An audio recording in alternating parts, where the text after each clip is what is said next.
এই test match পাকিস্তানের সাথে বাংলাদেশ জিতবে এবং টানা পাকিস্তানের সাথে 4টা টেস্ট ম্যাচ বাংলাদেশ জিততেছে। কি অবিশ্বাস্য ব্যাপার, তাই না? তামিম ইকবাল ইফেক্ট। তামিম বিসিবির দায়িত্ব নিছে, এবার বাংলাদেশ ক্রিকেটের উন্নয়ন। যাক, খেলা নিয়ে কথাবার্তা বলি। আজকে দিনের শেষটা খুবই হতাশার, খুবই কষ্টের, খুবই হৃদয় বিদারক। মমিনুলের আউটটা আসলে মেনে নেওয়া যায় না। শেষ বিকেলের লাস্ট বল আজকের দিনের আউট, এর আগে মাহমুদুল হাসান জয়ের আউটটা মেনে নেওয়া যায় না।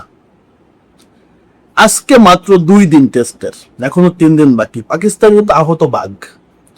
পাকিস্তানকে কোনোভাবে হালকাভাবে নেওয়া যাবে না। প্রথম ম্যাচ আমরা জিতছি, এই ম্যাচও আমরা জিতার অবস্থায় আছি এখনো পর্যন্ত, কিন্তু পাকিস্তানকে আসলে গ্যারান্টি নাই।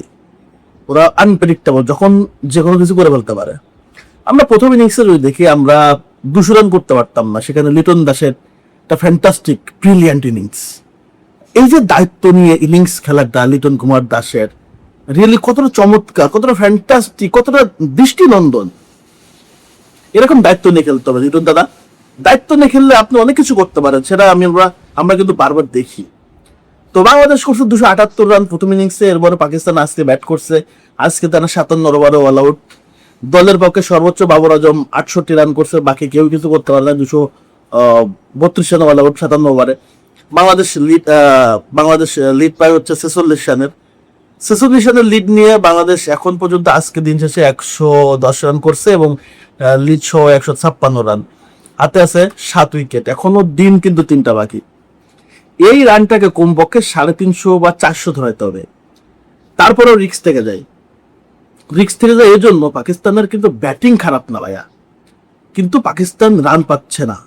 পাকিস্তানের ব্যাটিং লাইন আপ আপনি যদি দেখেন, সান মাসুদ টিকে থাকলে কিন্তু ভালো খেলতে পারে, সাউথ শাকিল, বাবর আজম, তারপর হচ্ছে আপনার রিজওয়ান, সালমান আলী আগা, এরা কিন্তু ভালো ব্যাটিং, টিকতে পারতেছে না, রান পাচ্ছে না। আজান ওয়াইজ, ফজল।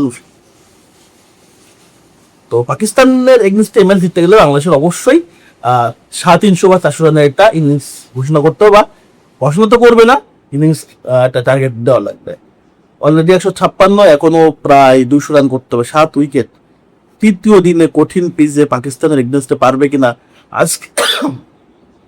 আজকে দিনের শেষের দিকে বাংলাদেশ আসলে মমিনুলের উইকেটটা আমার কাছে খুবই কি বলে এক্সপেন্সিভ উইকেট, কস্টলি। এই উইকেটটা কস্টলি ছিল। মাহমুদুল হাসান জয় যেভাবে খেলতেছিল ওয়ান ডে স্টাইলে, খুররাম শেজাদ পাকিস্তানের এই বোলারটাই মূলত পাকিস্তানকে আসলে কক্ষপথে রাখছে।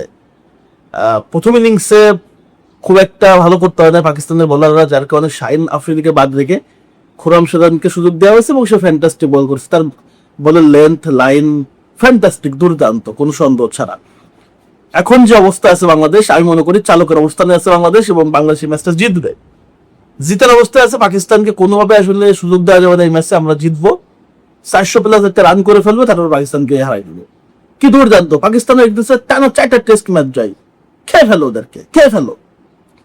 পাকিস্তান ক্রিকেটকে ধ্বংস করে দাও। পাকিস্তান ক্রিকেট একদম ফালতু ক্রিকেট। এই মুহূর্তে আমার কাছে মনে হয় পাকিস্তান ক্রিকেটের মধ্যে ফালতু থার্ড ক্লাস ক্রিকেট টিম নাই। যদিও পাকিস্তানের খেলা ভালো লাগে, বাট তাদের মতো হতাশাজনক পারফরমেন্স অন্য কোনো টিম দেয় না। জিম্বাবুয়ে হচ্ছে ভালো খেলে। তো এখন আমরা চালকের অবস্থাতে আশা করি এই ম্যাচটা রেজাল্ট বের হবে এবং কালকে পরশুর ভিতরে আমরা ম্যাচটা শেষ করে ফেলবো পাকিস্তানের এগেইনস্টে। পাকিস্তান ঘরের মাঠে জয়, বাংলাদেশের মাঠে জয়, কি ফ্যান্টাস্টিক, কি আনন্দ, কি চমৎকার। Wow, so great day. এবং শেষ বিকেলে 2টা উইকেট না গেলে আজকে দিনটা বাংলাদেশের খুব দারুণ হতো, কোনো সন্দেহ ছাড়া।